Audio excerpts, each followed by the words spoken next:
ෆ්ලෙක්ස්ලර්න් podcast series එකේ ඇත්තටම මොනවද තියෙන්නේ? නායකයෙක් විදිහට ඔයාගේ ටීම් එකේ වැරදි අඩුපාඩු හඳුනා ගනිමින් අලුත් දේවල් අත්හදා බලන හොඳ හයි පර්ෆෝමින් ටීම් එකක් නිර්මාණය කරන ආකාරය. කාලය සහ වැඩ කළමනාකරණය කරගනිමින් වැඩ කරන්නේ කොහොමද?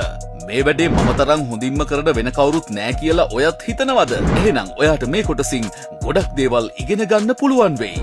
කණ්ඩායමේ නිතර පැමිණිලි කරන ටීම් එකේ හැමෝමව ඩිමෝටිවේට් කරන අය එක්ක ගනුදෙනු කරන ආකාරය. workplace politics gossip වලින් බේරිලා ඔයාගේ වැඩ කරන ආකාරය. නිවැරදි තීරණ ගන්න වගේම එම ගත්ත තීරණ අනිත් අයට පැහැදිලි කරන ආකාරය ඉගෙන ගන්න. වැඩපොලේ හැමෝම අගය කරන රැකියා ස්ථානයේ හැමෝගෙම මතකේ රැඳුණු නායකයෙක් වෙන ආකාරය. මෙන්න මේ වගේ ඔයාගේ අනාගතයේ රැකියා ශාස්ත්‍රයේ දියුණුවට බලපාන ගොඩක් දේවල් මේ පොඩ්කාස්ට් සීරීස් එකෙන් ඔයාට ඉගෙන ගන්න පුළුවන්. පහත ලින්ක් එක ක්ලික් කරලා ඔයා අපේ පොඩ්කාස්ට් සීරීස් එකේ අන්තර්ගත වෙන සියලුම කන්ටෙන්ට් වල ටොපික්ස් ටික චෙක් කරලා බලන්න.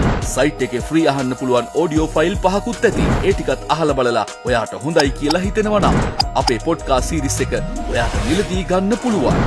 ඔයාගේ අනාගතයට කරන හොඳම ආයෝජනයේට වැඩියෙන් පරක්කු වෙන්න එපා.